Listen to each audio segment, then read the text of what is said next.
Linha de Frente. Olá, eu sou Elaine Keller e a gente está começando mais um Linha de Frente e eu já agradeço a sua audiência apresentando a mesa. Do meu lado, duas mulheres super poderosas, Deise Ciocari e Geise comigo pela primeira vez. Acertei o nome, né? Geisiane, pode chamar de Geise. Eu gostei que você deixou meu nome bem chique, né? Geise. Eu vou começar a me apresentar assim. Também delegado Palumbo e Negão. Bom, pessoal, obrigada e vamos lá, vamos falar o que foram as principais pautas da semana. Já começo com Lula na ONU. Depois de 14 anos, o presidente Lula voltou a discursar na Assembleia Geral da ONU em Nova York, nos Estados Unidos. Ele enfatizou temas como a defesa do multilateralismo, a urgência no enfrentamento das mudanças climáticas, o necessário combate à fome e à desigualdade e também a discussão sobre uma nova governança mundial. Em busca de um novo protagonismo brasileiro no cenário mundial, Lula afirmou que o Brasil está de volta. Vamos acompanhar um trechinho da fala? O Brasil está se reencontrando consigo mesmo, com nossa região, com o mundo e com o multilateralismo. Como não me canso de repetir, o Brasil está de volta. No discurso, Lula também reafirmou a necessidade de uma união global contra a desigualdade e a fome. Acompanhe. A fome, tema central da minha fala neste Parlamento Mundial 20 anos atrás, atinge hoje 735 milhões de seres humanos. O mundo está cada vez mais desigual. É preciso, antes de tudo, vencer a resignação que nos faz aceitar tamanha injustiça como fenômeno natural. Para vencer a desigualdade, falta vontade política daqueles que governam o mundo. E aí, Deise Ciocari, quero ouvir os seus comentários. Afinal de contas, as relações internacionais são com você e o mundo inteiro falou muito sobre essa Assembleia Geral da ONU, especialmente a gente aqui no Brasil. Ficou muito feliz aí com a fala do Lula. Eu confesso que eu fiquei, porque pela primeira vez eu vi o Lula ser interrompido 6 vezes, 7 vezes por aplausos durante a sua fala, né? O que você achou? Tá.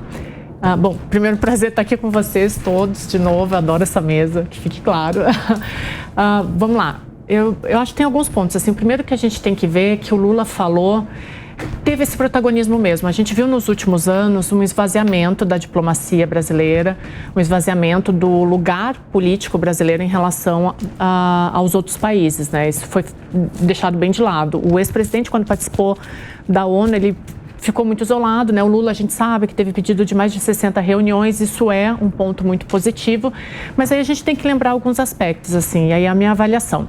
O Lula falou para uma ONU que foi esvaziada, né? Uma ONU que estava sem dinheiro, estava politicamente esvaziada, né? Alguns dos principais países não compareceram.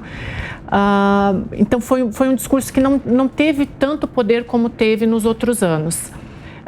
Em relação às reuniões, acho que a reunião com Biden ela foi muito importante, mas a reunião com Zelensky ela deixou um clima de incerteza no ar, né? Ela não foi uma reunião tão positiva.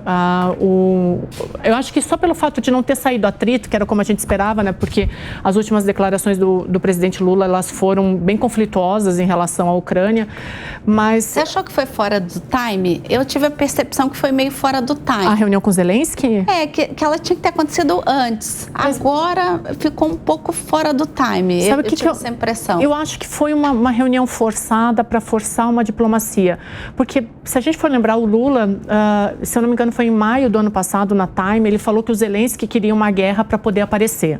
A partir dali a relação azedou, né? E depois disso ele deu outras declarações, inclusive no discurso de abertura dele na ONU, ele falou da guerra, falou que a guerra precisava acabar, mas ele falou contra as sanções à Rússia. Então acho que ali ele já deixou um clima azedo de novo. Acho que a reunião foi muito mais protocolar do que para azeitar uma relação.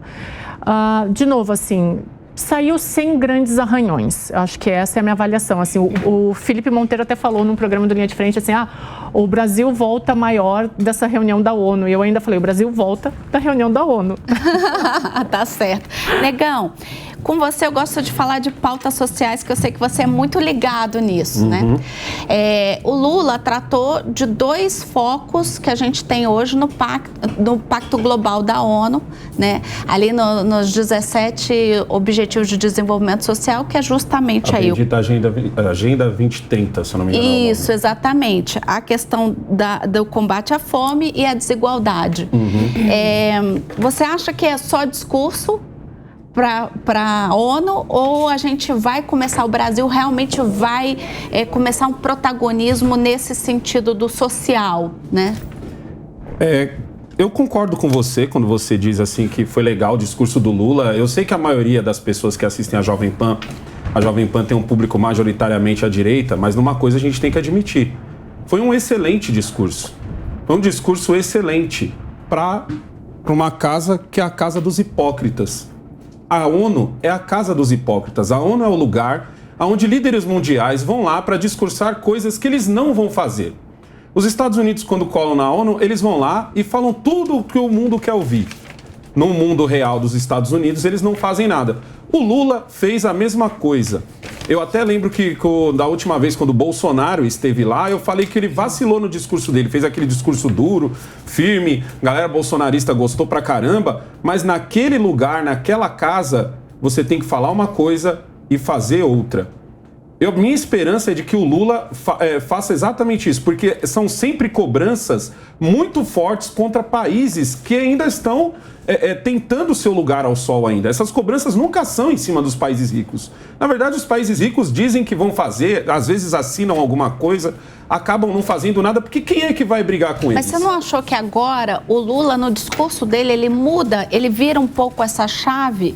Eu concordo com você. Mas ele foi para essa linha, ele foi para a linha do vou falar e todo mundo vai me aplaudir. Aliás, é fácil você ser aplaudido quando você coloca um monte de gente na plateia, em qualquer coisinha que você fala, essas pessoas puxam as palmas. Aplauso, exatamente. Pois é, exatamente. Vai rolar o comportamento de manada ou o comportamento de educação. Se eu trouxer uma galera pra cá, eles vão ficar me aplaudindo o tempo todo. Vai rolar uma o Zelensky não aplaudiu, né? Exato, ele foi o único ali, mas ele também tava de birrinha também comigo. Sim. Tinha horas ali que ele podia ter aplaudido. A Deise sabe por quê, mas você sabe por que ele tava de birrinha? Porque ele tá esperando a mesa com a cervejinha pra resolver a guerra. Não rolou a cervejinha, ele tá bravo. O Lula falou da defesa sobre as mulheres e da igualdade salarial e tudo mais. Quando a gente olha para os ministérios do Lula, são só mulheres que estão saindo.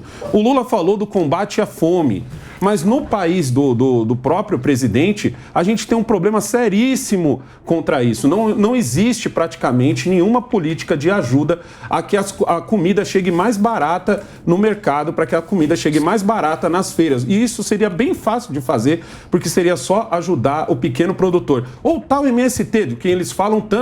Eu aqui sou praticamente o único da casa que não taca pedra no MST, porque eu quero que o MST produza para que a feira chegue mais barata, para que a feira fique mais barata, na verdade, né? O Lula falou de várias coisas, falou também dos países ricos terem que ajudar os países mais pobres, tem um determinado ponto que ele até fala que a União Europeia pegou mais dinheiro do que a África, mas quando a gente vai olhar os comandantes dos países da África, não está muito diferente dos comandantes de países como o Brasil, né? Você tem muita corrupção, você tem muito dinheiro que vai acabar descendo pelo ralo, que não vai ser bem distribuído. Parte dos países da África são ditaduras.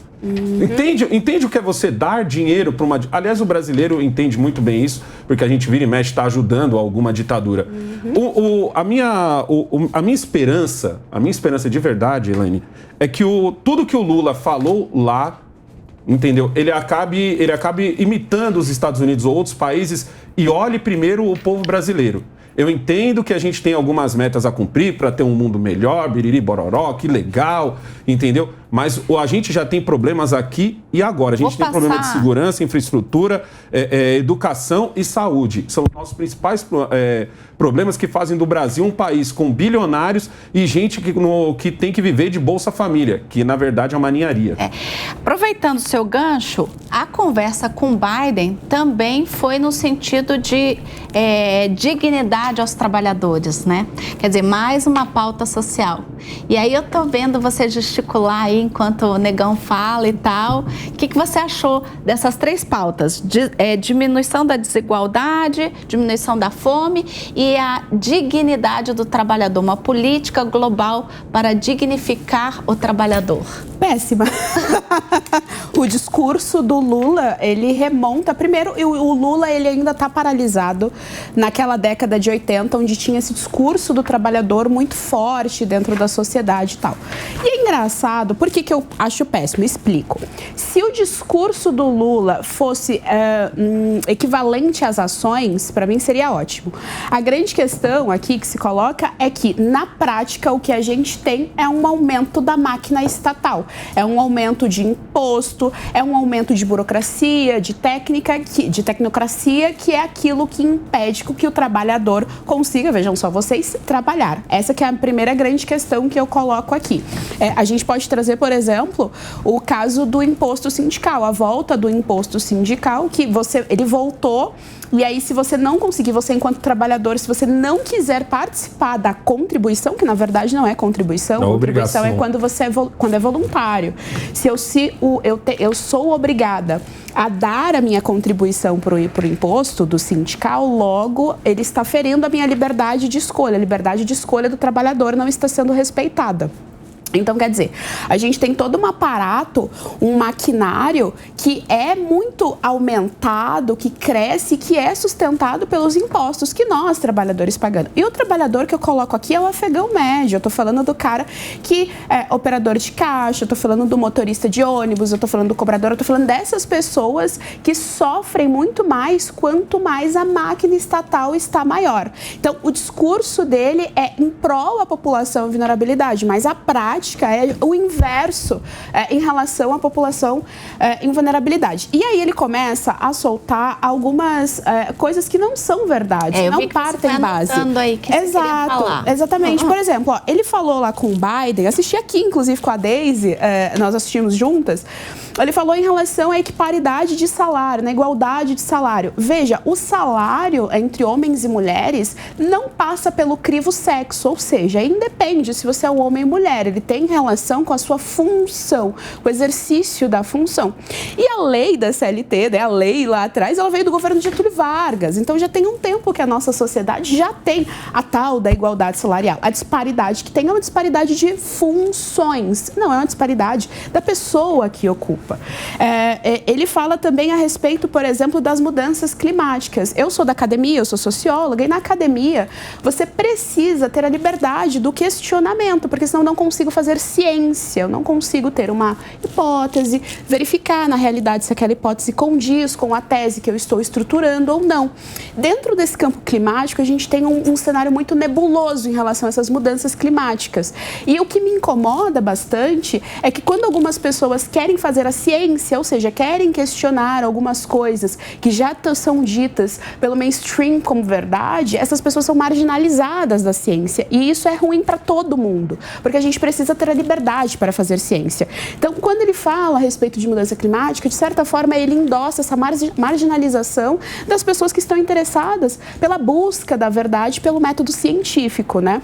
E aí, o clássico do combate à fome, que a gente vê que ele constrói muito mais um Estado paternalista sem dar oportunidade para as pessoas. E eu nem sou tão 100% contra o Bolsa Família, assim. Eu acho que é uma política que a gente poderia sentar para pensar. Sim, mas o meu ponto é que não tem jeito. A melhor política social sempre vai ser um trabalho, uma forma daquela pessoa se emancipar, ter a liberdade de buscar a sua fonte de renda. Mas o Bolsa Família nem é um programa da assinatura de Lula. Ele veio do FHC. Isso, ele já renova. Se provou um projeto social muito importante para você ter uma distribuição de renda. Porque aí a gente teria que entrar na discussão da distribuição de renda, né? Que é uma discussão um pouco maior. Não sei se compete aqui, se cabe a discussão, porque ela é uma discussão um pouco maior em relação a pensar. Para mim, a discussão boa é parar de tirar a nossa renda. Tá certo. Pare de tirar a nossa renda. Boa. Se você diminui a minha carga de imposto, ou seja, se você diminui o meu imposto em consumo, o meu imposto em propriedade privada, se você diminui o meu imposto sindical, se você começa a diminuir o dinheiro que eu estou produzindo quando eu estou estou ofertando algum tipo de mão de obra, algum tipo de trabalho, o trabalhador já ficaria feliz, já ajudaria muito. Ele está fazendo justamente o contrário, né? Então, delegado Palumbo, queria lhe ouvir também. Nada desse blá blá blá que ele falou. E eu queria lhe ouvir porque é o seguinte, ele foi lá, né? Lula está lá tentando resolver e fazer a paz entre a guerra da Ucrânia com a Rússia. Com a torcida, né? Ele está desde o início do mandato dele falando sobre isso, né? Mas a gente tem aqui dentro do Brasil um aumento da insegurança pública, não é da segurança pública, segurança né? pública e política também. Que é o que o senhor manja, né? Então, queria que você comentasse justamente essa questão, né? A gente está lá falando de fazer a paz entre dois países, mas e aqui dentro do Brasil? Quando é que nós vamos ter paz? Quando é que a gente vai poder andar na rua? Pé de guerra. Olha o estado da Bahia. O que se transformou aquilo lá? As pessoas morrendo, as pessoas reclusas, bandido dando tiro em todo mundo, dando tiro na polícia. Mas esse discurso dele na ONU foi um blá blá blá, né? Conversa pra boi dormir, né? Ele fala tanto de fome e aqui na cidade de São Paulo as pessoas reviram lixo no centro de São Paulo. A cidade mais rica do país, as pessoas reviram lixo para se alimentar, né? E essa conversa dele, ele tem que dar o exemplo, porque só falar, até o papagaio da dona Margarida lá em Ribeirão Preto fala. Agora tem que fazer também, tem que querer parar de taxar, tem que parar de querer ferrar a vida do Uber, igual ele está querendo fazer. O Uber vai embora do país. Aliás, pessoas eu falei disso. Depende disso, que não tem emprego. Fala assim, não, eu vou trabalhar com o Uber, vou comprar um carrinho, vou alugar. Eu tenho sobrinho assim. No Linha de Frente, essa semana, que nessa questão de falar de sindicato, né, que o Lula foi lá conversar com o Biden, etc. Ok, mas me preocupa dele começar a discursar sobre sindicalismo, né, naquele viés muito antigo. Né? Daquele tempo que ele volta. No que está funcionando. Você pergunta para o motorista da Uber se ele quer isso. Porque agora... E o Uber, ele sofreu uma deteriorização justamente por causa da intervenção estatal. Exatamente. Pergunta para qualquer motorista de Uber, ele vai te falar isso. Lá é a salvação da pessoa que não está encontrando renda. Não só da pessoa, tá? Do usuário. Eu moro até hoje na periferia e ele facilita a minha vida num nível absurdo. Sim, absurdo. Sim. Saindo daqui, eu vou pegar um Uber. Agora, com a interferência estatal, o que eles vão fazer? Olha a propaganda. Vai se tornar inviável ficar nesse país. Parece que eles fazem de tudo para eles ir embora. É isso que está aparecendo. Não, assim, eu acho que a gente precisa... Tudo bem, eu não sou favorável a acabar com o sindicato. Eu acho que ele também tem o seu valor e seu papel. Desde que não seja obrigatório. Exatamente, mas desde que você mostre o valor, que o trabalhador consiga sentir o valor do sindicato, né? Então, entender o valor dele. É por isso mas se o trabalhador sente, ele faz questão de pagar. Sim, exatamente. Agora, você obrigar... Exato, a pessoa concordo. que já ganha uma merreca vai ficar pagando sindicalista para eles ficar fazendo showmício, aliás, né? Exato. Então é inviável isso. Com a primeira reforma trabalhista, esse foi o motivo dos sindicatos não terem acabado, porque alguns sindicatos que sobreviveram porque as pessoas achavam que valia a pena continuar. A CUT está aí, que não me deixa mentir. Sim. A CUT, o Sindicato dos Bancários, professores... O Sindicato dos Bancários é super forte, dos professores. Né? Então, porque... Os que realmente trabalham em prol deles, isso, eles vão sobreviver. Exato.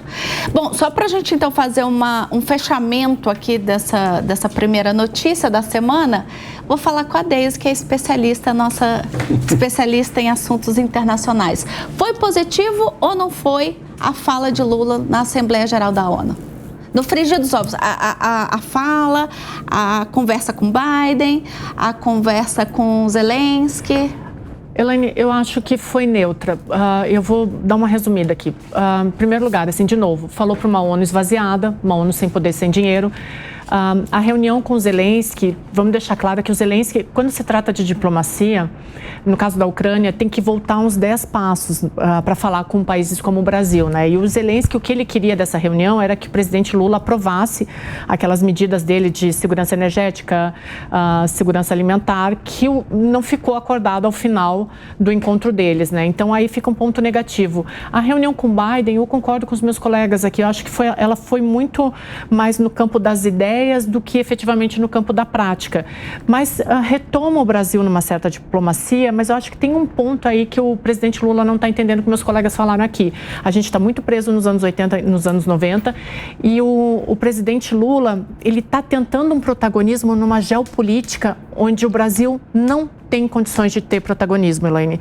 Porque a única forma do Brasil ter protagonismo hoje no cenário mundial é através do meio ambiente, que, ok, tem todos os problemas que a gente já conversou aqui, mas não quando o cenário... E do combate à fome também. E do combate à fome, mas não num cenário político onde tudo está direcionado para a guerra da Ucrânia. E o Lula está tentando intervir nessa guerra. Então, assim, a minha avaliação eu vou deixar neutra, sabe? Eu acho que foi um posicionamento neutro. Mas pelo menos não saímos arranhados. Muito bom. Pegando um avião, aterrissando na realidade brasileira. Vamos de delação de Mauro Cid. Segundo informações divulgadas nesta semana, o tenente-coronel Mauro Cid disse em seu depoimento à Polícia Federal que Jair Bolsonaro se reuniu com a cúpula do Exército, da Marinha e da Aeronáutica para discutir detalhes de uma minuta de golpe, para não deixar o poder e afastar algumas autoridades. Eu até ouvi algo no sentido de que ele ia prender alguns adversários. Cheguei a ler alguma coisa disso na mídia. De acordo com o ex-ajudante de ordens, o encontro teria ocorrido quando Bolsonaro ainda estava na presidência após os resultados das eleições no ano passado. Cid não especificou, porém, se a minuta em discussão era a mesma encontrada na casa do ex-ministro da Justiça, Anderson Torres. O tenente-coronel disse também que o plano só não foi adiante por conta da falta de adesão. Entre os militares, o relato caiu como uma bomba. O que mais criou tensão na cúpula das Forças Armadas é que Cid revelou que o então comandante da Marinha, o almirante Almir Garnier Santos, teria dito a Bolsonaro que sua tropa estaria pronta para aderir um chamamento do então presidente. Já o comando do Exército afirmou naquela ocasião que não embarcaria no plano golpista. E o da Aeronáutica também, né? E o ministro da Defesa, José Múcio, disse que é importante separar culpados dos suspeitos e negou que as Forças Armadas tivessem qualquer interesse na articulação do golpe. Acompanhe. Só uma coisa eu tenho absolutamente certeza cristalina, é que o golpe não interessou em momento nenhum às Forças Armadas. São atitudes isoladas de componentes das forças, mas o Exército, a Marinha e a Aeronáutica, nós devemos a eles a manutenção da nossa democracia. E aí, pessoal, caiu como uma bomba mesmo, né? Mas assim, o que eu acho? Eu já tinha comentado primeiro sobre a questão da delação. A gente falou dela sábado passado, né? E aí eu já tinha comentado também em alguns programas do Linha, né? Assim que eu participei como comentarista, que se o Mauro Cid falasse do cartão da vacinação ou joias, não ia fazer o menor sentido uma delação. Que ou ele trazia evidências, né? Mais provas ali a respeito da possível tentativa de golpe de Estado. Novidade. Exato, da possível tentativa de golpe de Estado. É bom. Ou não ia ter muita importância. Quero até apresentar provas, né? Exato. E aí, essa semana, descobrimos, de fato, sobre uma possível tentativa de golpe de Estado, né? E aí ele traz essa bomba aí. Já que você falou, Palumbo, toma a bomba pra você. Porque quando você faz uma coordenação, você tem que trazer prova, não é só falar. Ele está falando, nós queremos provas. Isso aí começou com aquele cartão de vacina, do mandado de busca e apreensão, que para mim não era para pegar vacina nenhuma, era para pegar o celular, para extrair as conversas. Já começou que o Foro não é o competente, na minha opinião. Ele já não era mais o presidente da República, então não deveria ser o Supremo Tribunal Federal, que está batendo escanteio, está indo lá na área para cabecear. E agora está essa delação, muito pressionado, porque estava na cadeia, fizeram esse acordo, mas eu quero ver ele provar. Eu quero ver ele provar, trazer provas. Não adianta ele falar, me traga as provas de que isso ia acontecer mesmo. E aí eu começo a acreditar, porque até agora, então, eu estou vendo muito mais ele querendo se esquivar e indo por um direcionamento lá que ele está sendo meio que forçado, né, para se salvar, e está falando um monte de coisa aqui que eu acho que vai ser muito difícil de provar. Bom, eu acho que o final disso tudo, o que se quer? é entender se há conexão entre essa possível tentativa de golpe aí com a minuta encontrada, etc., com o que aconteceu no dia 8 de janeiro. Estou errada, Deise? Não, é isso mesmo, assim, a gente tem que tomar cuidado para não ir no mesmo princípio da Lava Jato, né? Delação premiada, e aí se fala qualquer coisa. Se isso for verdade, se o Mauro Cid conseguir provar, é muitíssimo grave, né? A gente ficou aí durante 4 anos questionando a eleição, urna eletrônica, e aí agora o Mauro Cid vem e coloca uma pimenta. Mas eu concordo com o delegado Palumbo aqui. Se não provar, aí a coisa se complica para ele. O problema da delação premiada é isso, né? Eu acho que a Lava Jato, sempre falo da Lava Jato, porque para mim foi um período histórico muito importante, mas a Lava Jato, ela começou com um princípio de ouro e ela afundou por causa da delação premiada e do modo como foi conduzido depois, né? Então a gente tem que tomar cuidado também para não fazer essas ilações, né? Mas estão tentando achar uma conexão. Agora o Mauro Cid vai ter que provar, porque é grave o que ele está falando. E como é que a gente prova isso? Com uma acariação?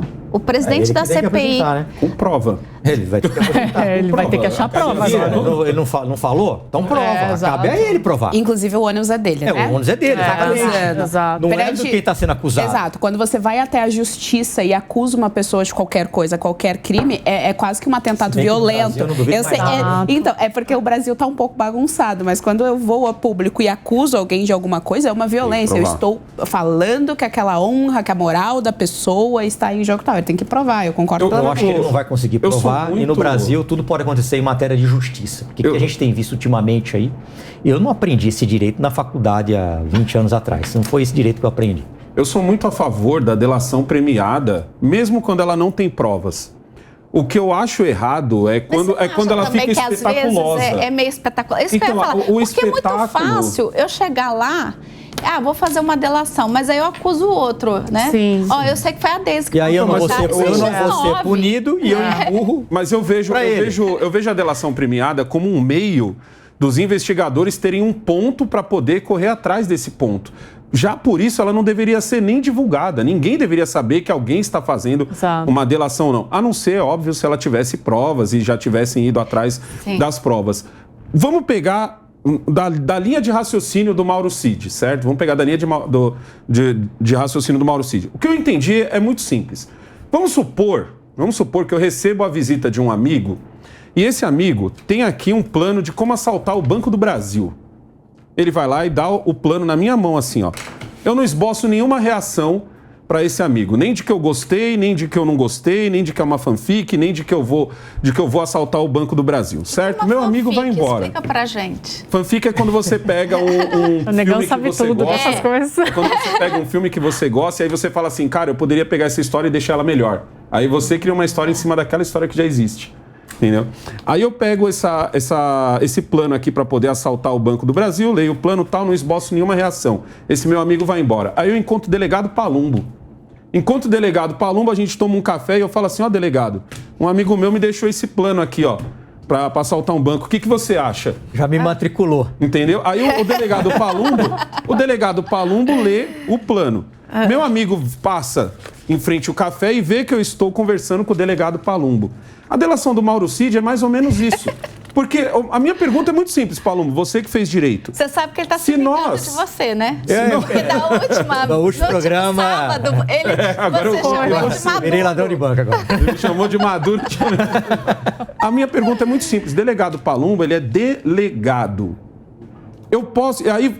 desculpa, eu esqueci uma parte. E aí algumas pessoas que são minhas seguidoras, que gostam do meu trabalho, vão lá e resolvem entrar num banco e resolvem quebrar tudo num banco. Se essas pessoas fazem isso, eu posso ser acusado de assaltar o banco?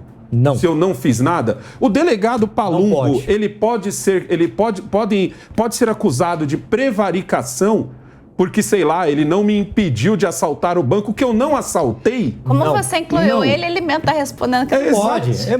Mas não é um paralelo com essa delação? Exemplo, um exemplo não é um paralelo o povo entende. É exatamente isso que está acontecendo. Ele não vai provar. Ele não vai provar. Eu quero ver ele trazer um documento, alguma coisa que comprove uma conversa. Eu sou a favor da delação desde que ela tenha provas de fato. Exato. Essa coisa de só apontar o dedo X9 eu acho péssimo, né? Eu acho péssimo qualquer coisa. E é importante dizer que essa delação dele não trouxe nenhuma novidade. Isso daí já estava sendo especulado desde o ano passado, de que ia haver um golpe, de que havia envolvimento, de que as manifestações eram, na verdade, um movimento para golpe. Ou seja, ele não trouxe nenhuma novidade, ele não trouxe nenhuma carta. Ele mais afirmou algumas certezas que algumas pessoas já tinham, né, sem provas também, do que de fato trouxe alguma novidade para o jogo. Ele falou para a plateia aqui que já queria ouvir. Tem um outro ponto muito interessante também. Eu posso até apostar, porque eu sei que isso aconteceu comigo mais de uma vez, de pessoas nesse tempo, seja na manifestação, que eu participei de várias manifestações, eu estava lá cobrindo, ou seja, a pessoa me mandando por direct de Instagram, de Twitter, negão, porque aqui eu tenho um jeito de fazer, porque aí me mostrava o link de um advogado que falava que isso, que aquilo, que dava artigo, não sei das quantas. Quantas vezes eu não respondi para essas pessoas o seguinte, gente...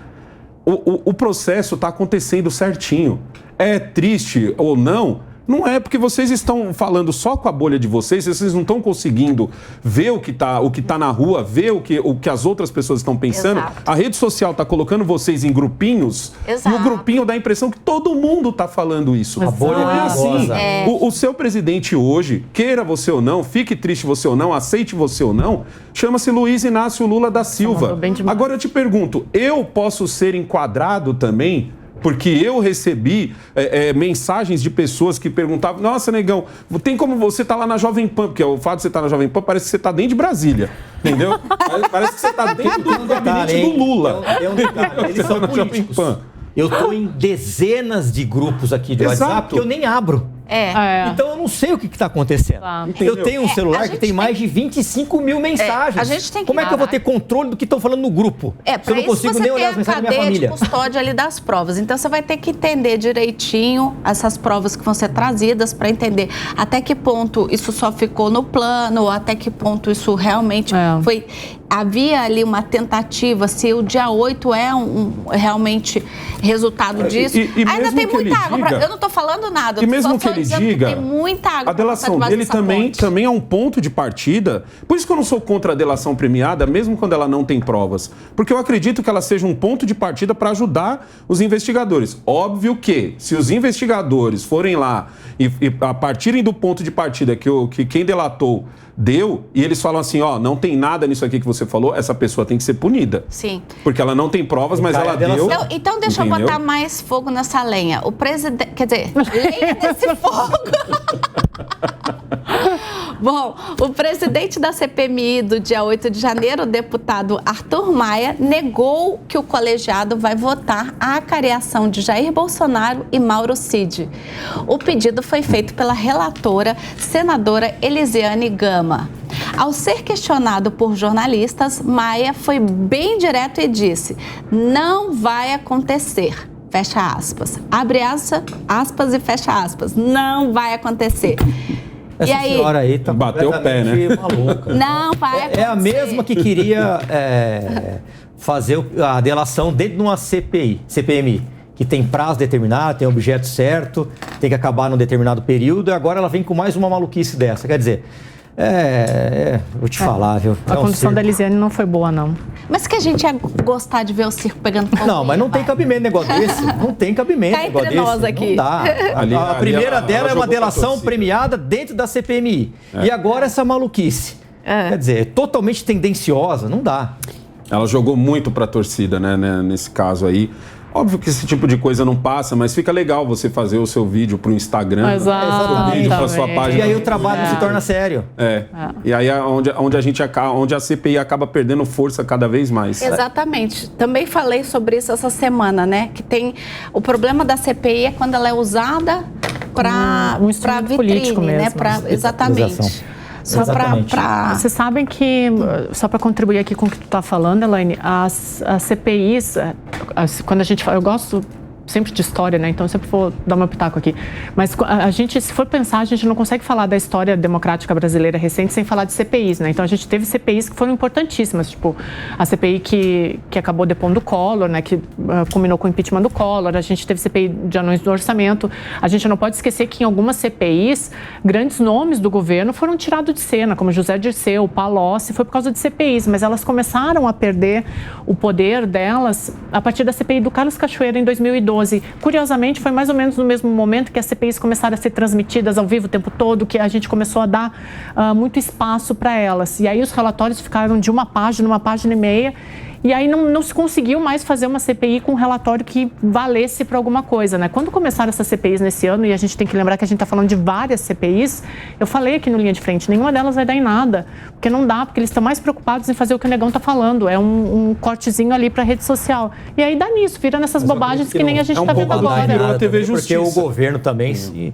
meteu no meio delas, um exemplo disso. Aí falta articulação. É o MST também, que numa determinada hora da CPI arrancou alguns parlamentares, né, por ordem de partidos, principalmente do presidente da Câmara lá, e colocou outros que já foram contra o relator e o presidente. Então fica muito difícil quando tem esse jogo político lá dentro. A gente teve CPI que investigou o MST, a gente teve a CPI da Terra em 2005, e acho que teve uma outra CPI do MST também. Sim. Se perde. Mas eu estou acreditando no relatório do Ricardo Salles, viu? Tá. Eu estou acreditando. Mas e ele tem feito um excelente trabalho. Exatamente. Mas essa semana ele já... Agora, é político. Mas essa semana, assim... É político. Essa semana mas ele está preocupado com algumas questões bem importantes. Ele vai pedir o indiciamento... Essa semana a gente viu que ele vai pedir do Mauro... Do Gonçalves. Mauro Cid, eu ia falar do Gonçalves. Do G. Dias. G. Dias... na CPI do MST, já deveria ter sido delegado. indiciado faz tempo, Não, né? mas Só pelo aquele atestado fajuto dele não ter comparecido na Comissão de Segurança e Combate ao Crime Organizado, ele já deveria ser indiciado. Mas, assim, porque ali ele não foi na CPI, ele não foi na comissão. Mas depois ele estava dando entrevista e falou que estava doente. Então... Sim, mas o G. Dias na CPI do MST, para mim, não faz muito sentido. Para mim seria melhor o Zé Rainha, Ou faz. né? O Zé Rainha. Né? O Zé Rainha. Não, o Zé Rainha parece que sim, né? Foi o que a gente teve de notícia semana. Ele e o G. Dias. Mas o G. Dias, para mim, fica também muito vago. Por que o G. Dias Mas dizem que não passa e ele meio que já... É o comentário que se fala, né? Que ele já sabe que não vai passar. Então ele falou, já que não vai passar, deixa eu botar um nome aqui para dar uma balançada. Sim. Para o pessoal discutir. Sim. Entendeu? Bom, mudando de assunto, vamos falar da indicação do STF e da PGR.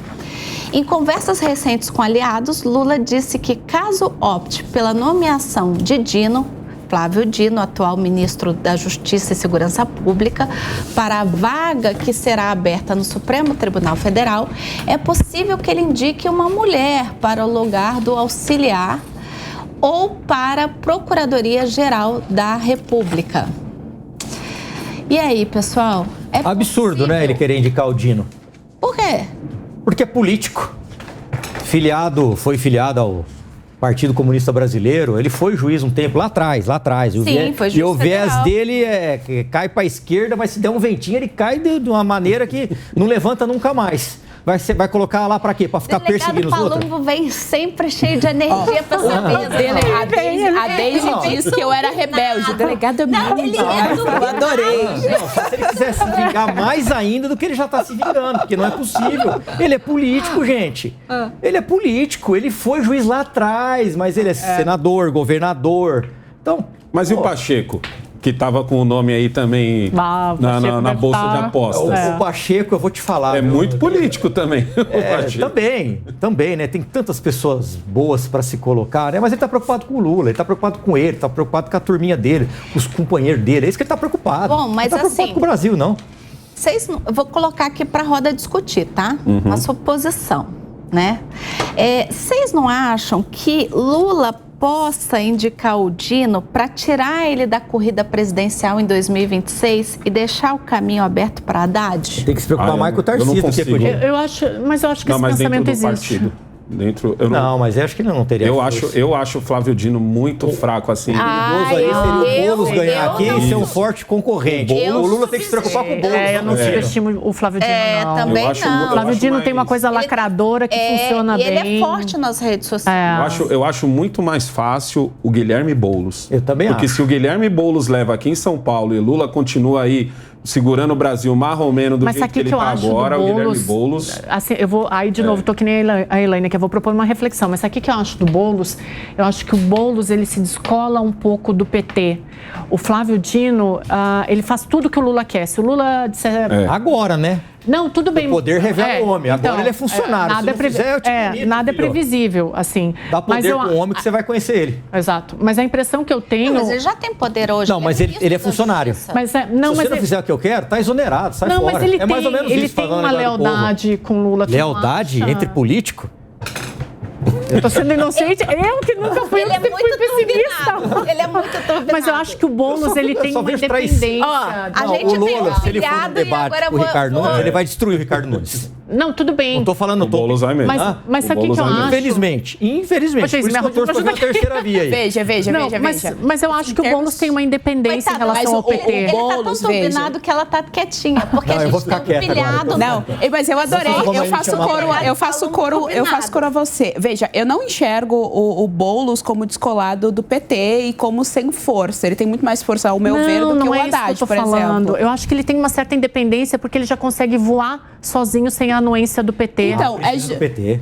Mas tudo bem, mas ele mas eles são 50 tons da esquerda. Eles precisam fazer essa base primeiro, porque são 50 tons da esquerda. O Boulos, ele é um tom mais escuro de cinza da esquerda do que o Haddad. O Haddad, ele obedece muito mais ao Lula. Ele tá muito ligado com essa agenda woke, então ele vai todo pro identitarismo e tal. E assim, o que é a agenda woke? Essa agenda é a agenda identitária, né? Então você pega todas as pautas identitárias e começa a fazer a tua mobilização por meio das identidades, que são os discursos do Lula, basicamente. Então, eu vou discursar para a mulher, que aparece aqui na nossa pauta. Eu discurso para a mulher, eu discurso para o negro. O Haddad, ele vem disso. O Haddad vem de academia, então ele vem muito disso. Ele é ligado com os universitários, com a academia.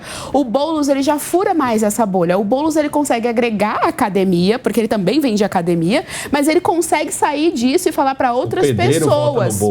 E tem muita gente que... E tem muita gente de esquerda...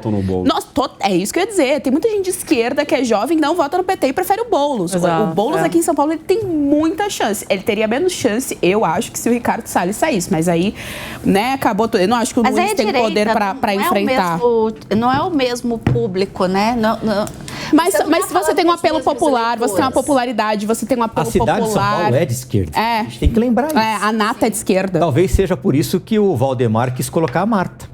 Porque ela sim pegaria votos do Boulos. Eu sou um cara de direita e, pra mim, a Marta Suplicy foi a melhor prefeita que a gente já teve. Vocês estão fugindo da minha pauta. Mas deixa eu voltar pra pauta, só pra falar a respeito. Bom, primeiro assim, que é muito franca, uma indicação vindo do Lula, meu Deus do céu, né? Eu sento e choro. Porque pra mim, ali, o que ele colocar é muito difícil. Já que você falou isso, quem que você... Se for o Dino pro STF, quem que ele colocaria de mulher no Ministério da Justiça? Não, então, começa daí. É aí que agora a Deise vai me chamar de radical. O crivo para indicação de um cargo do STF jamais deveria passar pelo fato de ser um homem ou uma mulher. Essa eu já falei pouco aqui importa. Essa eu já não estou interessada. Veja, e aí tem alguns pontos. Primeiro, representatividade feminina só vale se você está dentro do leque de ideias à esquerda. Eu, por exemplo, aqui, e o Negão, nós não somos representatividade negra. Porque nós estamos dentro da Jovem Pan, porque nós somos pessoas de direita, porque nós não concordamos com as ideias marxistas e assim por diante. Porque eu sou bonito demais para os que normalmente são representantes. Exato. Não, a gente teve a baita sorte de nascer negro. Você tem noção disso? Então, a gente não consegue ser representatividade. O primeiro ponto é esse. O segundo ponto é que, nesse caso da representatividade feminina, vale a mesma coisa. A mulher que eles querem colocar lá é uma mulher que fale de acordo com a agenda. E com essa agenda, mas a esquerda e tal. E isso é um grande Mas problema tem quando a esse gente nome? fala de justiça. Não tem Isso. esse nome. Você tem Tem esse nome? Não existe. Vamos pensar, Para agradar Você uma vai militância. para agradar a militância. Eu quero que Surreal a pessoa que seja indicada ao STF esteja lá porque ela vai obedecer a racionalidade da letra da lei, Não, porque não, mas ela não é tem nem pro capacidade STF, para eu tô entregar. falando. Aí tu tá sendo Felipe Eu tô Monteiro. falando Pro do STF, Ministério... sim. Não, Pro STF eu tô tem. dizendo assim, suponhamos que vá o Flávio Dino pro STF, Certo. tá? Não, o Felipe não respeita a letra da lei. Ai, tadinho. ele não tá quer- Tadinho. Aquele No ingênuo. próximo sábado ele vai estar aqui pra te chamar. Eu queria saber, ver a sabatina Mel, no Senado. põe aí, no próximo sábado tem que estar a Geise e o Felipe. Mas o Flávio Dino, ele já preenche ali um dos requisitos que agrada a militância, porque ele é moreninho. Entendeu? Ele é moreninho. Ai, então ele gente. já tá perto ali de agradar Para. a militância. Isso. Já não vai ter. Já deu esse Mas tem um check. núcleo duro do PT que não Igual quer ele, nas né? eleições, que a pessoa Mas- se declara lá e Não, passa, né? Ele é assim, moreninho. Eu chamo de bingo das opressões. Você dá os ali checks ali. o núcleo duro do PT, que quer o Messias, É. né? O Isso. Messias é um nome muito forte dentro do PT. Sim. E você tem aí a possibilidade do Dino, e eu vejo muito nessa questão aí. Se você coloca o Dino no STF, você tira ele da corrida presidencial. Agora, a minha pergunta para vocês é, tá, eu coloquei, vamos fazer aqui de novo um cenário hipotético. Coloquei Dino no STF, sou o Lula, coloquei o Dino no STF, o pessoal do chat agora vai falar, é tudo que você queria. Coloquei o Dino no STF. Que mulher eu vou colocar no Ministério da Justiça? Eu não consigo hoje pensar um nome, vocês conseguem? O único nome já tem um ministério, que seria Simone Tebet. É a única mulher ali mais fibrosa, vamos dizer assim, para ocupar esse cargo. Eu, sinceramente, Que acho fala que o bem Lula não pra vai agenda colocar mais também. nenhuma mulher, mano. Pra mim, ele vai colocar. Pra mim, ele vai totalmente. Pra mim, ele vai meter o discurso da ONU, onde ele falou uma coisa, mas no país dele é Então outra. tá bom.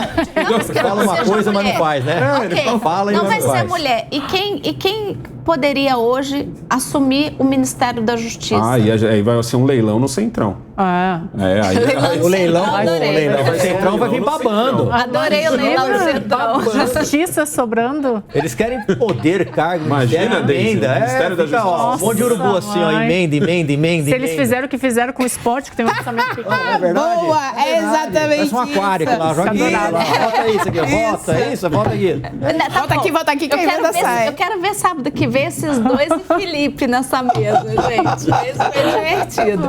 Tá bom. Aí, você acha? Então, vou botar mais uma pitada aí.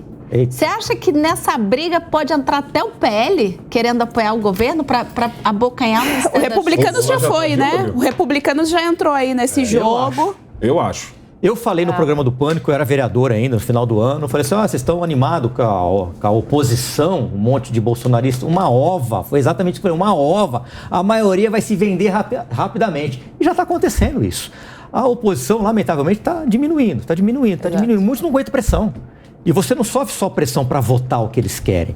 Eles te ameaçam, como já falaram para mim. Você sabia que eu posso tirar da comissão de segurança? Já falaram para mim, faça o que você quiser. Você que manda aí, mas depois me aguenta também.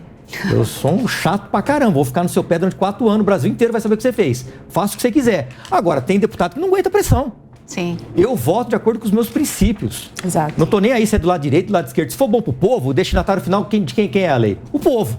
É isso que a gente tem que pensar. Mas lá não. Basta chover emenda, opa, é pra votar nisso aqui? Não tô nem olhando, tô votando. É assim que eles fazem. Sim. É vergonhoso. Às vezes eu tenho vergonha disso. Agora eu vou chamar uma pauta aqui que a Geise vai curtir. O Conselho Nacional de Justiça adiou para a próxima terça-feira a discussão que avalia a criação de uma política de alternância de gênero no preenchimento de vagas para a segunda instância do Judiciário.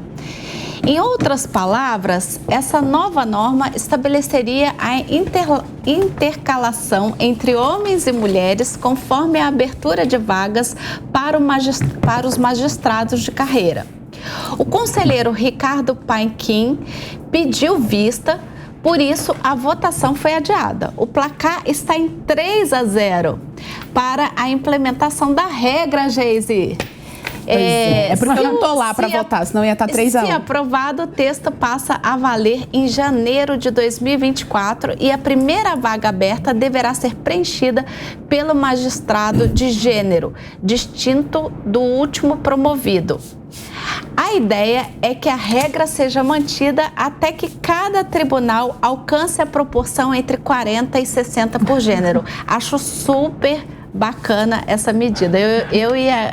Você já olhou a E dá até uma coceira. A gente e eu discutimos essa semana. Negócio me dá essa... Você já olhou a fotografia dos desembargadores do Tribunal de Justiça de São Paulo, que é o maior tribunal de justiça, né, da América Latina, que talvez do mundo? Você só tem homem e, na sua grande maioria, brancos. E qual é o problema de só ter homem? Porque a gente não teve espaço. Não, o delegado. Acabou. Não, é verdade. Não. Pegue uma fotografia do curso de enfermagem, do curso de pedagogia e só tem mulher. Exato. E você acha que tá Não, certo? tá ótimo, porque é uma questão de aptidão. Tá excelente. Você tá dizendo que eu só Pegue tenho uma fotografia. Eu fiz direito, tô errada. Não, calma que eu vou chegar lá. Compensação, tem uma desembargadora, pode citar o nome aqui, Calma que eu Ivana vou chegar Davi, lá. que sobressai sobre a maioria deles. Pois lá. é. E é mulher, ela é competente, estudiosa, Exato. acabou. Veja. Olha o que é interessante. Sabe o que é interessante? Quando eu vejo essas pautas de representatividade, me dá Calma, um Deise, circo-tico. calma, Deise. Deise, vai ser bom. A gente vai rememorar aqui a pauta. Veja, olha que interessante. Se eu pegar uma foto de todos os lixeiros, a maioria são homens. E eu não vejo nenhum movimento feminista reivindicando para si uma representatividade feminina. Se eu vir no canteiro de obras e dar uma olhada, se eu olhar no canteiro de obras, se eu olhar nas construções, eu pego ônibus todos os dias. Eu moro em São Bernardo, eu tenho que vir para São Paulo todos os dias. Eu pego o corredor do trólebus aqui em São Paulo. E aquele corredor, eu não sei o que acontece, mas quase todo dia ele tem obra. É um negócio impressionante. E as obras são sempre feitas por homens, debaixo de sol, debaixo de chuva, debaixo de todas as condições climáticas. Homens, eu não vejo mulheres reivindicando a tal da representatividade feminina. Isso muito me incomoda, porque o que eu vejo dentro da sociedade é um movimento contra a masculinidade. Isso me incomoda profundamente. E é aí que a gente vai chegar nos pontos das aptidões. A mulher contemporânea, ela já tem a liberdade para ela escolher o curso que ela bem entender. Nós temos essa liberdade. Nós podemos escolher o curso que a gente bem entender. O que acontece é que as mulheres, elas têm uma predileção por determinados cursos e homens por outras. E não existe um problema nisso. O meu grande ponto é, não há um demérito por isso. Não existe um problema por isso. A gente tem que parar. Mas você não acha que tem determinadas... Eu tô entendendo, o teu ponto de vista. Aqui vocês ganharam. Tem três mulheres. Dois homens. Eu tô entendendo Sabe por quê? Porque a mulher tem facilidade com a comunicação. Mulher fala muito mais do que o homem. Coitados de vocês, inclusive. Pesquisa sobre isso. Eu em casa, então, falo pra caramba na orelha do meu marido. Assim, eu tô entendendo o teu raciocínio, mas assim, você não acha que tem determinadas profissões que viram um pouco uma casta de homens, assim, eu não vejo um problema fechado? Você não vê problema nenhum, casta de homens? Nenhum. Eu não vejo problema nenhum em ter, porque existem profissões que é uma casta feminina, é um clubinho feminino. Eu não consigo enxergar nenhum problema nisso. Equiparado se a mulher... de Justiça, qual seria uma casta? O Tribunal de Justiça, o Tribunal de Justiça tinha que estar preocupado. Bom, primeiro que os critérios deles são bons. O critério é antiguidade e o outro critério eu acho que é produtividade, alguma coisa assim. São dois critérios bons. Por quê? Quando a gente vai fazer qualquer tipo de processo seletivo, o que nós precisamos são de critérios objetivos e diretos, porque você dá pouca margem. Então eu preciso de um critério objetivo e direto. Ponto. É isso daqui. Você entrou há mais tempo, você produziu mais, você tem um preparo acadêmico para aquilo, você tem um preparo intelectual para aquilo. Ocupe o seu cargo, ocupe o seu espaço. Eu odiaria estar dentro da Jovem Pan porque eles quiseram equiparar com a quantidade de mulheres e homens com a quantidade de pessoas brancas e negras. Eu não tenho nenhum tipo de mérito, eu não empenhei nenhum tipo de esforço para ser mulher e negra. É uma casualidade. Agora, eu empenhei esforço para formar em ciências sociais, para formar no mestrado de sociologia, eu empenho esforço em leituras, para preparar uma opinião política. Isso tem um empreendimento de esforço meu. Então, eu gosto do reconhecimento em relação ao esforço que eu empreguei. O resto não tem. Eu não consigo enxergar em que impacta na justiça se a justiça está atenta à imparcialidade, que é o princípio basilar da justiça. Se a justiça está atenta à proporcionalidade das ações que infringem a lei, e aí você vai aplicar a pena conforme a proporção da ação. Se ela está apegada a isso, se ela está respeitando a racionalidade, senão a manipulação da lei, da justiça, tanto faz se é um homem, se é uma mulher, se é azul, se é amarelo, se é vermelho. Bom, Pra mim não tem hoje o eu vou menor fazer problema. a egípcia. Eu estou apresentando Nem precisamos o falar programa. nada, né, Paloma? Deu uma aula aqui. Eu vou fazer a egípcia porque eu estou apresentando o programa e nem vou entrar nesse debate. Guerra também não querem fazer não, né? Mas, ó, Porque quem me conhece sabe que eu já ia estar num debate. Eu acho que a Daisy vai te Não, eu vou te representar. apresentar. Deixa comigo, Mas eu manda vou pra cá. passar para a Daisy, que hoje eu vou fazer a Eu já egípcia tô aqui. suando Você, aqui. a elegante, que não vou entrar no debate, que eu sou só mediadora, então eu vou cumprir a risca o meu papel e vou passar para a Daisy. Daisy, eu entendi o ponto de vista dela, só Sim, que vai não, muito na contramão, por exemplo, na Agenda 2030, que a gente está falando, 2030, que a gente está falando da rapaz. ONU, de Pensei que você ia falar igualdade, de vai contra o gênero. movimento feminista, mano. Não, por isso que eu gosto. Não, porque não, vai contra eu o não sou movimento feminista. eu nem É contra o movimento Juro. feminista. Posso falar? Eu Você é nem feminista. gosto do Não. movimento Não. feminista. E eu vou dizer por quê. Eu nem gosto do movimento Não, feminista. eu Mas isso é Deise. pauta deles. Não, eu vou falar por que que eu não gosto. Mas porque, nem tudo é preto e branco. Exato, porque eu acho, sinceramente, é que a gente não precisa lutar com os homens. Exato. A gente não precisa ficar brigando por espaço, né? Eu acho que a inteligência está em a gente estar do lado dos homens, lado a lado, porque lado a lado você não tem um maior do que o outro. Mas aí tem né? que contar isso para as feministas. É, no eu, caso. então, O eu acho movimento feminista, ele extrapola. Exato. Interessa, eles defendem. eu Não faço, interessa. eu inclusive faço isso como eu considero que eu sou um exemplo disso, assim. Agora o chat vai dizer, não, você não é exemplo de nada. Mas sou, por quê? Porque, gente, eu sou casada, sou mãe e trabalho. E tenho um marido que a gente é super parceiro. A gente conversa sobre o trabalho dele, sobre as coisas dele, eu converso sobre as minhas e é uma coisa assim, ele quer me ver crescer, eu quero ver ele crescer, não há competitividade, há uma parceria, é um do lado do outro e eu acho isso tão bacana. E quando a gente fala de feminismo, eu não vejo isso, eu vejo, a mulher também pode, a mulher é isso. Exato. Eu não gosto dessa lacração. Criando uma briga, né? Exato. Não, aí não. Inclusive porque eu acho que a mulher tem coisas que cabem à mulher. Por exemplo, a questão da maternidade é da mulher. Então, é aí que a Daisy me chama de radical. Eu acho que a mulher, ela veio pra cá pra isso, pra ser mãe. Não, então, É a mas tem função mulheres principal que da não mulher. querem, né? Mas assim, Nossa, se eu falo isso, eu sou massacrado. por exemplo, quando um filho fica doente, o meu filho fica doente em casa, ele quer a mãe. Um filho quer a mãe, quando tá Exatamente. doente. Quando é pra ir pro futebol, ele quer mais é que com o meu marido. Agora, tem ele uma dorzinha, é a mãe que ele quer. Então, de fato, tem coisas que são da natureza e que a gente não vai mudar, né? Mas, aí eu vou voltar aqui, então, para Vaca Fria e falar sobre a Agenda 2030 da ONU, que fala justamente, um dos objetivos, né, do desenvolvimento sustentável mundial é justamente a igualdade de mulheres, e a ONU fala muito da igualdade das mulheres, inclusive na política.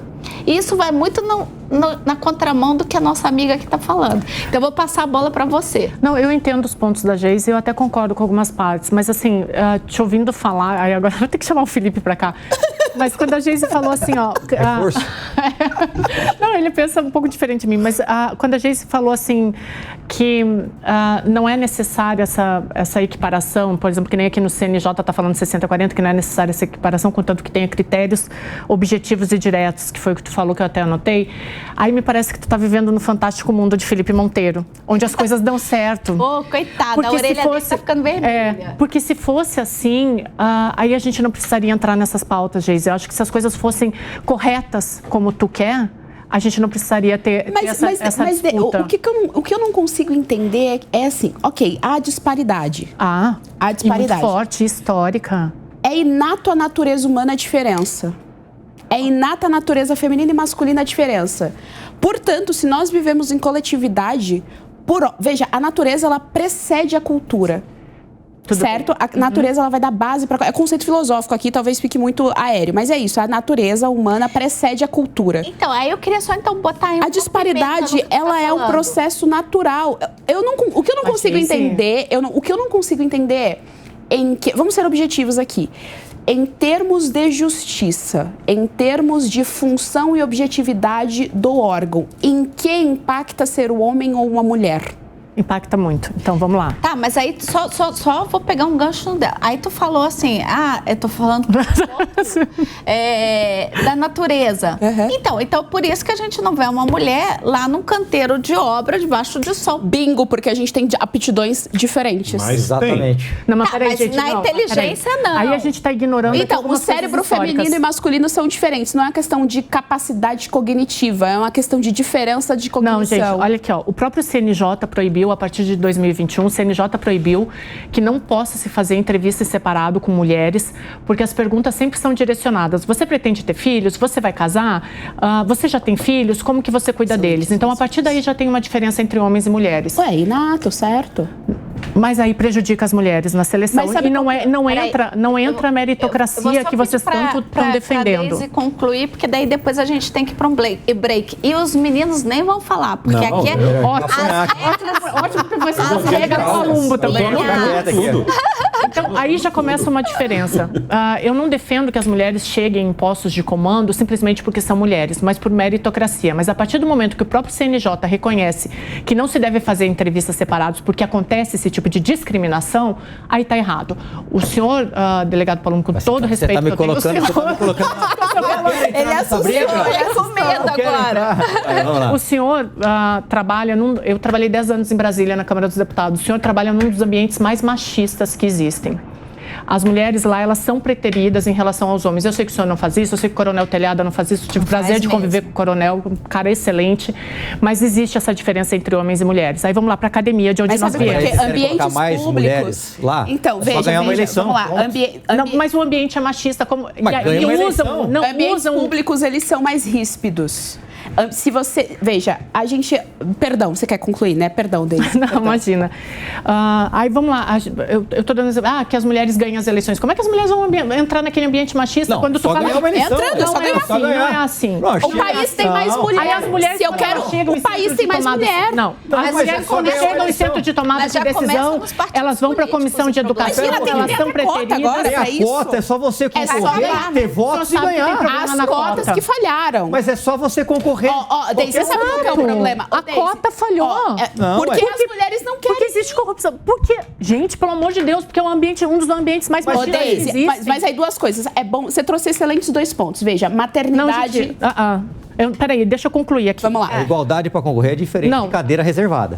Não, delegado, não pode. É um ambiente machista. As mulheres, quando chegam em centros de poder, ou elas são preteridas, elas vão para qualquer ambiente ou comissão de educação que seja uma extensão do lar. Uma das únicas mulheres que eu vi em centro de tomada de decisão, e aí eu faço aqui um elogio ao presidente Lula, foi a Dilma Rousseff na Casa Civil. De resto, elas vão para as comissões ou são silenciadas. Vamos só deixar ela... Tem mais mulheres. Que ela... E por que elas não chegam em centro de poder? É só a mulher votar na mulher que ela chega. Não, as cotas são diferentes, o senhor sabe disso muito melhor do que eu. Então, aí para concluir, eu vou dar um exemplo aqui da academia, que foi um lugar de onde a Geise e eu viemos, né?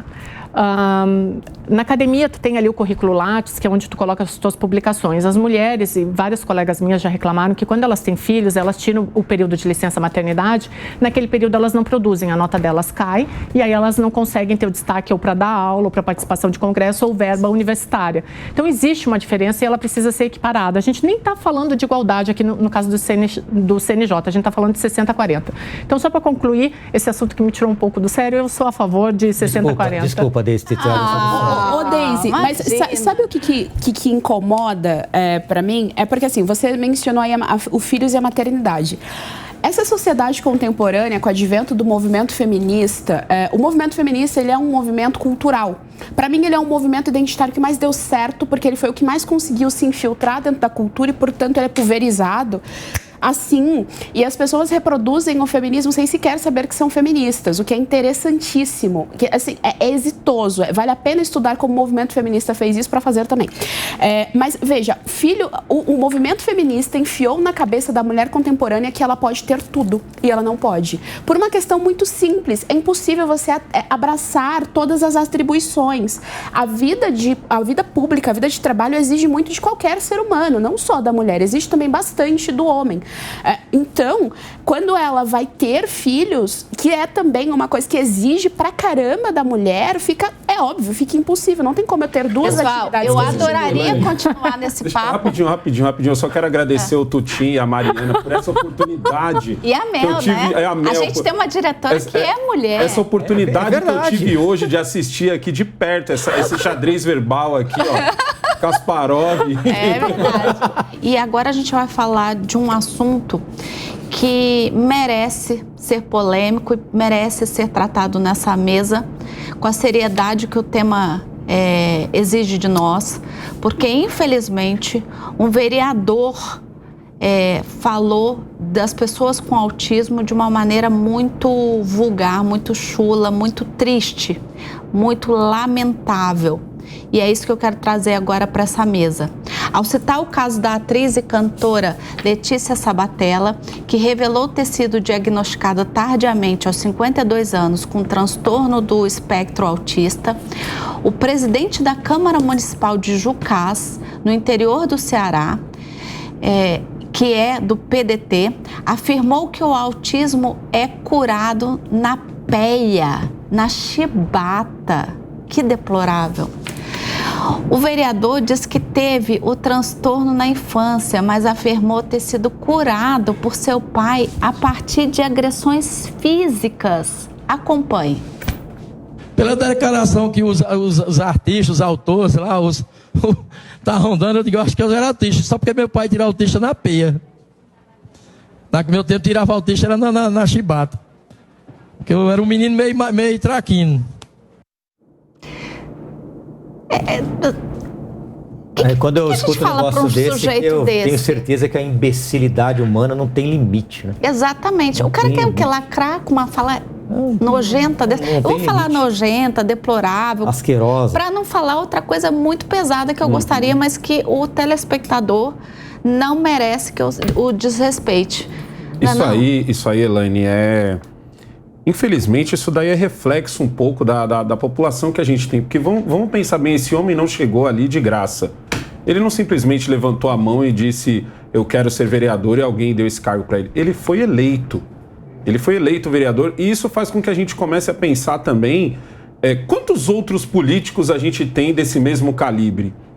Quantos outros políticos a gente tem desse mesmo calibre, mas que tem uma comunicação melhor do que a desse vereador, a ponto de repente, conseguir mascarar os seus preconceitos, mascarar toda a ruindade que existe dentro deles.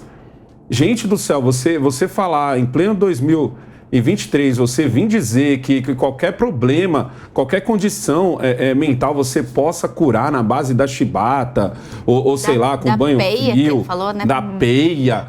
Porque eu tive isso. Não, você não teve, meu amigo. Não teve. Você teve, pela sua formação de homem, dá pra ver que a sua criação não foi das melhores. Só pela sua formação de homem. Você tem um coração pequeno, uma falta de empatia, qualquer coisa nesse nível. Mas autismo, você não sabe o que está falando. O que me chamou a atenção foi justamente isso. O que eu notei ali é um total desconhecimento a respeito do que é, né? A desinformação mesmo, porque ele compara um comportamento mais agitado de uma criança em relação a ser peralta com o autismo, que não tem a menor relação, assim. O autismo é, de fato, uma doença, tem que ser tratada, tal, tem um diagnóstico. O que ele fala aí é o equivalente a eu falar que eu vou tratar um câncer batendo na pessoa, com violência, é a mesma coisa, né? Assim, sem cabimento. Geralmente doenças que têm mais esse cunho psicológico, psiquiátrico, ou de transtornos e tal, elas são meio que marginalizadas na sociedade, as pessoas não dão muita credibilidade e tal. Mas é uma deficiência. É uma deficiência nesse caso. É uma condição. Exato, é uma condição. Mas aqui também me refiro em relação à depressão, ansiedade e tal, as pessoas que sofrem com, aí sim, as doenças, elas geralmente ouvem falas que vão muito nesse sentido, assim, que é falta do que fazer, que é falta de um trabalho, que é falta de violência. Mas eu não consigo perdoar e não acho que, ele falou sem saber o que estava falando. É lamentável um vereador. O que é um vereador? Exato. Alguém que se propõe a trabalhar para a sociedade. Representar o povo, né? Representar o povo e trabalhar para a sociedade. Mas vale lembrar que quem colocou lá foi o povo. Que vai trabalhar em prol da sociedade, fala de um tema tão sério e importante como o autismo e alega desconhecimento. Que na defesa poderia ser, ele não sabe o que é. Não, ele não tem o direito de não saber o que é. Porque ele trabalha para o povo, ele trabalha para aqueles que o elegeram, né? Então, assim, é muito sério uma fala dessa vinda de um vereador. Estou errada, Deise? Não, mostra uma falta de sensibilidade com os outros. Eu acho que vai bem ao encontro do que a Geise falou, assim. Eu não sei se ele não sabe o que é, finge que não sabe, ou se é um deboche, é um escárnio que já está comum para ele, mas o que mais preocupa é isso que tu falou, né? Infelizmente ele foi colocado lá pelas pessoas, né? Então alguém esse cara representa. Lamentável, né? Não, delegado Palumbo? Eu acho que ele tem que ter alguma punição dos próprios colegas da casa, porque falar isso de um transtorno, de pessoas que têm um transtorno do próprio partido também, né? Só quem é pai, mãe de crianças desse jeito. Eu tenho uma lei aprovada na vereança de São Paulo para ajudar essas pessoas. A gente está buscando aprovar outras leis em âmbito nacional. Qual é a lei que o senhor tem, delegado? Para a prefeitura incentivar as pessoas a ter informação do que se trata esse transtorno. A Prefeitura de São Paulo são mais de 5 mil cargos de livre nomeação do prefeito. Então, por que não se destina parte desses cargos para pessoas que têm o transtorno de espectro autista? Mulheres vítimas de violência. Eu tenho leis nesse sentido. As pessoas falam, você só faz leis na área de segurança. Muito pelo contrário, eu faço muitas leis na área social e ajuda essas pessoas que precisam realmente de inclusão. Aí sim precisa de inclusão. Agora ficar com essa baboseira de querer mudar a língua portuguesa, falar todes, ela, menino, sei lá como é que eles querem falar, essa coisa demoníaca aí, já não é comigo não. Agora, nós precisamos acolher essas pessoas. Não dá pra gente aceitar que, desculpa, viu, vou baixar um pouco o nível. Um imbecil de um vereador desse que fala, é o delegado Palumbo que tá falando, não é a Jovem Pan, não. Um imbecil de um vereador desse fala uma baboseira dessa e fique por isso mesmo. Parece que ele é filiado ao PDT, né? Vamos ver o que o PDT, o que o presidente do PDT vai fazer a respeito disso. Alguma coisa ele tem que fazer. Quer saber porque nós não vamos esquecer. Quer saber a desculpa? Quero. Você buscou aí na internet? Conta aqui, pra nós. ele emitiu uma nota de esclarecimento no perfil, tá aqui no Diário do Nordeste, ele emitiu uma nota de esclarecimento no perfil da Câmara e informou que se identificou como autista após ver uma entrevista no Fantástico. E falou, abre aspas, como tratamento antigamente, exatamente pela falta, como foi tratado antigamente, exatamente pela falta de diagnóstico, fecha aspas. E em seus stories no Instagram, Eude classificou a repercussão do caso como, adivinha? Abre aspas, fake news. Como assim fake news? Ué, mas a gente viu ele mesmo ele falando. Falou? Não era ele que tá falando? Produção, a gente artificial? pode voltar o vídeo? Vamos voltar o vídeo aí. Não, era Como melhor é que não pode ter falado ser nada, porque agora ele deu a rede social dele, E vai apanhar mais. E aí ele deu a outra Não, também, a gente vai ele ver continua. de novo, porque eu quero... Onde está a fake news aí, vereador? Ele continua a fala dele como, abre aspas, eu fui o vereador que mais apresentei projetos de lei em favor do autismo no município de Jucás, justamente por compreender e abraçar esta causa. Jamais tive a intenção de ofender e peço perdão se me expressei de maneira equivocada. Lamento profundamente que tenha sido mal interpretado. Só faltou a frase. Isso daqui é o equivalente ao eu tenho um amigo negro. Assim, né? Isso aqui é o equivalente ao eu tenho um amigo negro. Não, é assim. Ou seja, não cola, né? Vamos rodar aí. Vamos rodar aí para o pessoal de casa ver que não é fake news. Pela declaração que os artistas, os autores, lá, tá rondando, eu digo, acho que eu era autista, só porque meu pai tirava autista na peia. No meu tempo, tirava autista era na chibata. Porque eu era um menino meio traquino. Vocês viram a risadinha dele? Ele foi sarcástico. Deboche, fake news? Deboche aquilo. Fake news é que ele publicou aí no Twitter, aí, querendo enganar o povo. Exatamente. Eu ia falar que tem que ser homem, mas aí... Delegado, gostar, só né? faltou ele botar assim... Quem me conhece sabe que eu não sou assim, né? Que é agora a frase emblemática não, ele falou de quem que o coração faz besteira, dele tá cheio. Depois vai na internet e escreve. Quem me conhece sabe que eu não sou assim. Ele falou que o coração dele tá cheio, falou essa bobagem aí. Aliás, eu queria aproveitar que a gente entrou nesse tema e mandar um abraço especial aqui em São Paulo, o delegado Palumbo sabe disso, nós temos uma delegacia especializada em pessoas com deficiência. Né? E as pessoas que trabalham nessa delegacia são extremamente preparadas, elas inclusive sabem os sinais de Libra, né? E costumam, né, aconselhar, quando as pessoas vão lá por alguma ocorrência, elas explicam exatamente o que são as deficiências, né? Explica exatamente como é que você tem que tratar o espectro do autismo. É muito bonito o trabalho que essa delegacia faz aqui e o tratamento, no estado de São Paulo. O apoio psicológico, com fonoaudiólogos, é caríssimo. Só o pai de uma criança com o espectro autista sabe, tanto que é difícil, é oneroso, é caro, não é fácil. As professoras que têm alunos com transtorno de espectro autista, minha mulher é professora da rede municipal, geralmente nas escolas são 25 alunos e tem 1 ou 2 com esse transtorno de espectro autista, eles não têm apoio. Não sei se vocês sabem disso, mas eles não têm um estagiário para ajudar, eles não têm apoio municipal, pouco se tem apoio estadual, federal, né? E eles precisam de um acompanhamento. Isso sim é lutar por inclusão. Infelizmente não tem, eles colocam na sala de aula, deixam 25 alunos, mas essas crianças têm esse transtorno na mão de uma professora querendo que ela faça milagre. Isso ela que é muito lute. triste em cidades riquíssimas como São Paulo, cujo orçamento chega a quase 100 bilhões. Elaine, Essa é a nossa revolta. A gente ainda tem um segundo problema aqui muito grave no Brasil, que é o seguinte: o político fala uma besteira ou o político comete algum erro muito grave. A gente tem que ver o quanto esse político é influente dentro do partido para a gente ver se ele vai ter uma punição ou não. Ele é presidente da Câmara. Entendeu? Então, ele é presidente da Câmara, ou seja, ele já tem influência.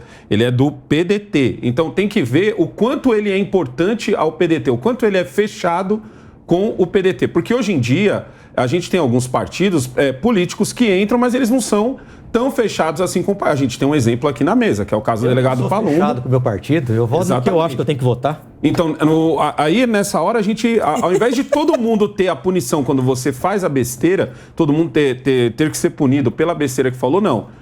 A pessoa só vai ser punida caso ela tenha, dependendo do nível de influência. A gente tem aqui em São Paulo um caso muito emblemático que foi da Isa Pena, se eu não me engano, que um deputado apalpou ela. Foi a Isa Pena. Sim. Foi a Isa, né? Foi. Então, que uma suspensão e mais nada. E só, e a gente pensaria o quê? Pô, esse cara vai ser expulso da vida política. Foi em plenário, não foi tipo no... E só teve plenário isso na porque frente de todo saiu mundo. em tudo quanto é mídia durante muito tempo. Se esse caso do vereador foi esquecido, daqui a pouco ninguém mais lembra disso. E acabou, e vai continuar na... Que é lamentável, né? A gente aqui lamenta a sua fala e espera que fique aí também de exemplo para outras pessoas que têm vida pública, para não sair falando, né, sem pesquisar, sem... fazer uma análise. Não debochando, porque, né, assim, é uma responsabilidade muito grande. Você vê que ele é da cidade de Jucá, mas estamos aqui na Jovem Pan, né? A gente está sabendo disso. Então, é lamentável, porque hoje em dia, com a internet, as coisas não ficam mais só restritas à sua cidade. Elas ganham o mundo, né? Vamos falar de segurança pública? A gente falou aqui de gênero, para agradar aqui a minha colega Geise. Eu vou só usar o meu nome assim agora. Eu adorei. Achei chique. Ficou chique. E agora eu vou falar de segurança pública para atender aqui o doutor Palumbo. O governo federal determinou que os estados usem 80% de suas respectivas parcelas do Fundo Nacional de Segurança Pública para ações de combate a homicídios. A medida simboliza um direcionamento de cerca de 800 milhões de reais para a redução de mortes violentas em 2023. A determinação vem de encontro com as críticas sobre os resultados da pasta na área de segurança pública.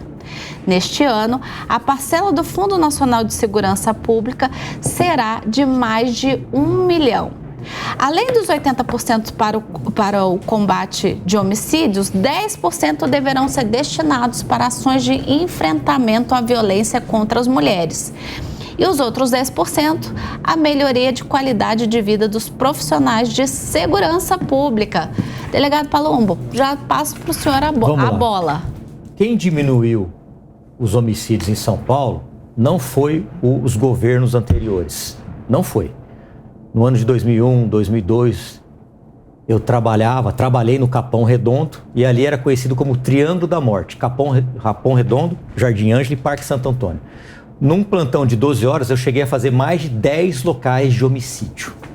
E quem diminuiu esse homicídio? O crime organizado. quando eles deram a ordem para se matar nas quebradas, só passando pelo tribunal do crime. Acabou as mortes. Então hoje, para você matar na periferia, os bandidos, eles precisam de autorização da cúpula do crime organizado, do PCC. Foi por isso que diminuiu. Não foi por causa dos governantes anteriores, não. Em outros estados, onde há guerras de facções, como por exemplo, na Bahia, por briga de território, Rio de Janeiro, ainda há esses índices altíssimos. Por quê? Porque as quadrilhas querem território e com isso elas acabam se matando. A respeito da defesa das mulheres, é muito importante isso, e aqui vai uma crítica aos homens que crucificam as mulheres que são vítimas de violência doméstica. Falam, mulher de malandro, mulher de vagabundo. Isso é mentira. Eu conversei com dezenas de mulheres durante a minha carreira e muitas delas não saem do lar porque não tem para onde ir, porque não tem um amparo. Porque ela vai falar o quê? Eu vou para debaixo da ponte com meus filhos, então eu prefiro ficar apanhando dentro de casa. Pelo menos meus filhos estão amparados. É por isso que eu falo que esses cargos, vive comissão de prefeito, que em São Paulo 5 mil, de governo do estado de São Paulo, mais de 20 mil. Por que se não destina parte desses cargos para essas mulheres vítimas de violência doméstica, para elas terem uma renda e poder sair de casa? Mas não. Atira-se a pedra, não se faz absolutamente nada, a mulher vai na delegacia, faz um boletim de ocorrência que não serve para nada, serve pra porcaria nenhuma. Foi bom o senhor tocar nesse tema. A verdade tema. é essa. Exato. E, inclusive, porque eu sou vice-presidente de uma ONG de defesa de mulheres, né? Marias da Internet, que são mulheres que têm ali a sua intimidade violada no âmbito da internet, né? E eu acompanho muito essas estatísticas de violência à mulher. E o que a gente percebe é, a maioria das mulheres, como o senhor bem pontuou, elas sofrem a violência e não podem sair de casa porque elas não têm como se sustentar os filhos e, em muitos casos, sustentar a família. Porque, em muitos casos, o marido, o agressor, ele sustenta, além da mulher e dos filhos, a família da mulher também. Então, às vezes, ela é até compelida pela própria família a não deixar o agressor. É isso, né? Agora, como é que é feita a distribuição de cargos? A gente sabe disso. As distribuições de cargo é feita assim, amigos dos amigos. É assim que funciona, é um esculacho isso, não se tem critério nenhum. Tanto é que o subprefeito, por exemplo, da cidade de Tiradentes, que aqui em São Paulo há mais de 30 subprefeituras, é dividido em subprefeituras, então eu sou amigo da Deise. Você quer ser subprefeita? Ganha 30 mil. Vai lá ser subprefeita lá da cidade de Tiradentes. Mas eu moro lá no final da Zona Sul, não tem problema, vai lá. Você não sabe nem aonde é a Rua da Sorte, onde tem um pancadão enorme, né? Você não sabe nada, mas você está lá. E aí, na época da eleição, ano que vem tem eleição, o que você vai fazer, senhora Deise? Você vai ter que trabalhar para aquele vereador que te indicou. E aí vira um cabidão de emprego, aí vira aquela política suja, toma lá da cá. E se você não arrumar os números de votos e esse vereador não for eleito, o que vai acontecer com você? Você sai do seu cargo, vira um ciclo vicioso. E assim são esses mais de 5 mil cargos de livre comissionamento do prefeito, do governador, do presidente da República, e pouco se luta por essas pessoas que realmente precisam de apoio, como, por exemplo, essas mulheres vítimas de violência doméstica. Negão, você acha que a gente está falando de 800 milhões de reais? Uhum. A gente teve aí o governo federal mandando para as emendas parlamentares só esse ano 12 bilhões. E aí, quando o tema é segurança pública, a gente fala de 800 milhões. Não é pouco dinheiro demais, não? Não é nem só o Gostei fato... do pouco dinheiro demais que eu usei. Não é nem só o fato de ser pouco dinheiro demais, mas também o fato de que o grande problema é a frouxidão das leis. O Palumbo está aqui, ele pode falar muito melhor do que o Alessandro sobre isso, porque imagina só, a gente sai aqui da Jovem Pan, você não pode se dar o luxo de puxar o seu celular e ligar para alguém, porque pode passar alguém correndo e roubar o seu celular. E vou falar uma coisa para você, isso daí é tranquilo, viu? Porque o camarada só vai lá, vai pescar o seu celular e você vai ficar bravo porque você ainda está pagando. Na periferia, dependendo do lugar aqui de São Paulo, no centrão, no Glicério, por exemplo, que eu falo que é a periferia do centro, entendeu? A Baixada do Glicério aqui. Você periga de, além de roubarem o seu celular, o cara tá armado e tirar a sua vida se de repente na hora de tirar o celular, na hora do assalto, ele achar que você tá armado. Ele pode atirar em você, a probabilidade desse cara ser preso é muito pequena. Então, isso já faz com que ele fique mais sossegado, já faz com que o ladrão tenha mais sossego na hora de te assaltar. Então, ele vai te assaltar, ele sabe que ele pode chegar e te atirar em você. Essas facções que brigam uma contra a outra, no momento que você matou uma pessoa, seja inocente ou seja culpada, homicídio. Qual a probabilidade desse camarada ser preso por homicídio daquela pessoa que ele matou? Seja o ladrão com quem ele estava trocando tiro, seja um cidadão normal que só estava de passagem e tomou uma bala perdida. Esse é o grande problema hoje no Brasil. Então, você pode colocar, sei lá, os 12 bilhões que foram para as emendas, você pode colocar na segurança. Mas o que vai adiantar se quando o camarada for preso, ele vai sair? E não se muda a lei. Se quando o cara for preso cheio de droga, que nem o Palumbo contou aqui outro dia, se não me engano foi 2 quilos de cocaína. 2 toneladas soltaram dizendo 2 toneladas. Que poderia abordar. Por causa do enquadro que ele tomou. Essa semana passou em regime de urgência um projeto de lei para tornar crime hediondo homicídio contra crianças, menos de 12 anos. Tá. Vários partidos, eu não vou nominar aqui, não sei se posso nominar, votaram contra isso. Quer dizer, o que tem de deputado que não quer aumentar as penas, agora crime de homicídio contra criança, tornar hediondo, e eles não querem. Então fiscaliza seu político, vê o que ele está votando. Sim. Vê se cai a emenda lá, ele vai lá e vota e não está nem aí. Pode ser qualquer coisa, vota até contra a mãe dele se tiver emenda. Até porque, lamentavelmente, a gente teve agora o caso da menina Heloísa de apenas 3 anos. Quem que pode ser contra isso? Mas tem deputados e partidos políticos que são contra isso. Sim. Você aumentar a pena de 20 a 30 anos, tornar crime hediondo, homicídio contra crianças, né, menos de 12 anos. Tem gente que vai contra isso. Uma série de partidos de esquerda foram contra. Mais algum ponto? Não, eu só fico triste, porque assim, a gente pode colocar o dinheiro que for, mas no final das contas quem manda é a lei. Quem tá na vila sabe que a gente às vezes vê aquele bolinho que a gente sabe que faz o que não deve. De repente você vê aquele fulano que você sempre vê não tá mais no bolinho, você fica sabendo que ele foi preso.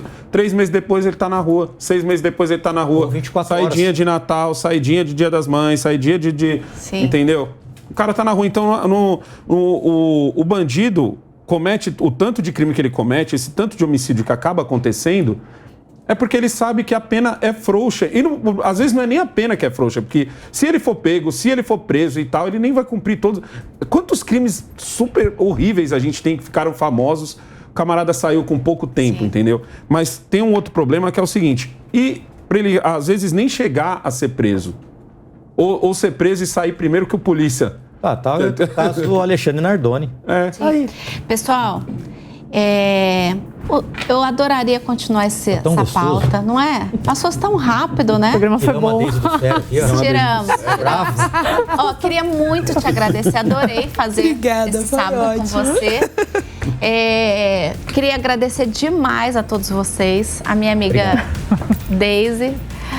Tá bom, Deise? A gente adorou, Deise. A gente adorou. Ficamos assustados.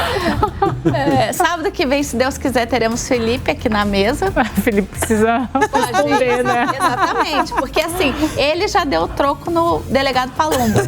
Semana passada chamou ele de maduro, essa semana ele botou ele como ladrão de banco. E assim a gente vai resolvendo os problemas aqui. Pessoal, muito obrigada pela sua audiência. A gente vai encerrando por aqui. Que vocês tenham uma excelente semana, uma semana muito abençoada e, se Deus nos permitir, nos vemos aqui no próximo sábado. Jovem Pan Jornalismo Independente. A opinião dos nossos comentaristas não reflete necessariamente a opinião do Grupo Jovem Pan de Comunicação. Realização Jovem Pan News.